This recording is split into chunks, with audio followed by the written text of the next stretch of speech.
Bismillahirrahmanirrahim. Assalamualaikum warahmatullahi wabarakatuh. Perkenalkan, nama saya Ana Nisa, NPM 1007031818132, dengan Fakultas Teknik dan dengan Prodi Perencanaan Wilayah dan Kota. Kali saya akan menjelaskan judul saya dengan judul Analisis Tingkat Kepentingan dan Kinerja Atribut Taman Kota Ciwidey yang dipersepsikan oleh pengguna. Pada pendahuluan ini akan saya jelaskan yaitu pada Taman Kota Ciwidey terdapat permasalahan pada beberapa aspek, meliputi permasalahan dalam pengelolaan sampah yaitu soal sampahnya dibakar pada kawasan taman, adanya vandalisme pada kawasan taman, sampai pada permasalahan aksesibilitas yang cukup tersendat dan terganggu pada hari libur. Dan hal ini juga dapat menimbulkan kondisi yang tidak nyaman bagi pengguna. Lalu, dengan banyaknya pengguna taman, khususnya pada hari libur, ini juga dapat mengindikasikan pengguna memiliki harapan atau ekspektasi yang cukup tinggi untuk menikmati ruang terbuka publik. Dari situ, perlunya ada penilaian terhadap kinerja atribut karena dengan penilaian tersebut dapat mengetahui persepsi pengguna, dapat mempengaruhi terhadap pengembangan taman dalam memenuhi kebutuhan pengguna. Lalu pengguna juga akan membandingkan ekspektasi terhadap atribut yang dianggap penting dengan persepsi kinerja untuk memperoleh sebuah evaluasi terhadap pengalaman pemanfaatan taman. Dari situ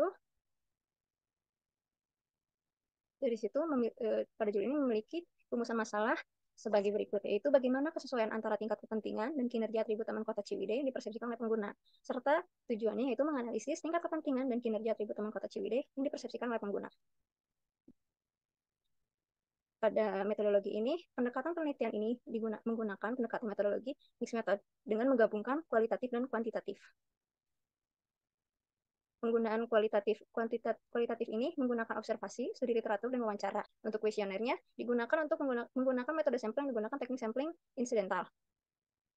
Dengan populasi yaitu satu kecamatan Kecamatan Ciwidey yaitu sebesar 86.455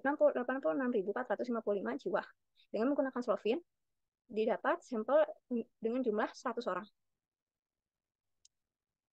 Untuk analisisnya, terdapat dua analisis, yaitu analisis deskriptif yang digunakan untuk menjabarkan kondisi Taman Kota Ciwidey berdasarkan identifikasi variabel penelitian, serta penggunaan analisis IPA yaitu dengan tingkat kinerja atribut Taman Kota Ciwidey yang ditingkatkan di tingkat kepentingan pengguna yang berkunjung, dengan rumus sebagai berikut. Lalu setelah itu dimasukkan ke dalam kuadran Important Performance Grid dari Martel Engines. Lalu ada tingkat kesesuaian antara tingkat kepentingan dan kinerja atribut Taman Kota Ciwidey dengan rumus sebagai berikut. Untuk atribut atau variabel yang digunakan, terdapat 4 atribut atribut utama yang digunakan, itu menggunakan atribut comfort, accessibility, safety, dan meaningful activity. Pada analisis tingkat kepentingan dan kinerja ini, terdapat pada atribut comfort, pada kuadran 1, yaitu kuadran yang dianggap penting tetapi memiliki kinerja yang rendah, yaitu pada kondisi musola dan toilet pada kawasan taman. Untuk atribut accessibility, pada kuadran 1 terdapat kondisi parkir pada kawasan taman dan mengakomodasi pengguna disabilitas.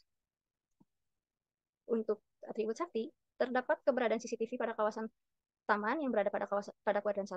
Lalu untuk meaningful activity, terdapat sebaran kegunaan taman dalam kegiatan musiman pada kuadran 1.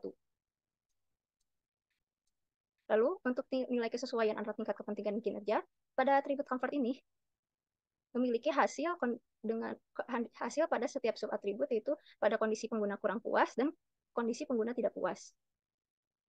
Lalu untuk atribut accessibility ini didapatkan hasil kondisi pengguna kurang puas. Lalu untuk atribut safety ini mendapatkan hasil kondisi pengguna tidak puas.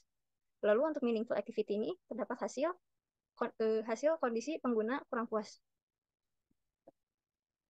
Baik, untuk kesimpulannya, pada atribut comfort ini, berdasarkan atribut comfort, diketahui bahwa pada kuadran 1 ini terdapat kondisi musola dan toilet, sehingga perlu diprioritaskan dalam penanganannya. Serta pada analisis tingkat kesesuaian antara kepentingan dan kinerja juga didapatkan bahwa nilai kondisi musola dan toilet ini berada pada nilai paling rendah pada atribut comfort. Dan jika berdasarkan observasi, pengelola taman juga mengeluhkan pada kondisi musola dan toilet. Untuk atribut accessibility ini, terdapat kondisi parkir dan penunjang pengguna disabilitas yang mendapatkan kuadran 1, yaitu yang perlu diprioritaskan dalam penanganannya. Jika berdasarkan analisis tingkat kesesuaian, antara kepentingan dan kinerja juga didapatkan bahwa nilai kesesuaian paling rendah ialah penunjang pengguna disabilitas. Lalu jika berdasarkan observasi, tidak terdapat parkir yang jelas untuk pengguna taman. Dan untuk penunjang disabilitas juga tidak ada ram masuk dan keluar pada kawasan taman dan keliling lokal, hanya pada pintu depan. Lalu pada atribut safety ini, berdasarkan analisis tingkat kepentingan dan kinerja juga didapatkan pada kuadran 1 yaitu keberadaan CCTV. Sehingga perlu diprioritaskan dalam penanganannya, dan berdasarkan analisis tingkat kesesuaian antara kepentingan dan kinerja, didapatkan bahwa kondisi nilai kesesuaian paling rendah itu merupakan CCTV. Lalu, jika berdasarkan observasi, untuk keseluruhan subatribut pada atribut safety ini perlu penanganan untuk setiap atributnya, karena masih perlu ada perbaikan. Lalu, untuk atribut meaningful activity ini, berdasarkan analisis tingkat kepentingan dan kinerja, didapatkan bahwa pada kuadran 1 ini adalah acara musiman. Tetapi berdasarkan observasi, skala pelayanan pada taman kecamatan dapat difungsikan sebagai jenis kegiatan pasar tumpah. Sehingga acara musiman yang bisa diadakan sesuai dengan skala pelayanan itu hanya pasar tumpah. Terima kasih. Assalamualaikum warahmatullahi wabarakatuh.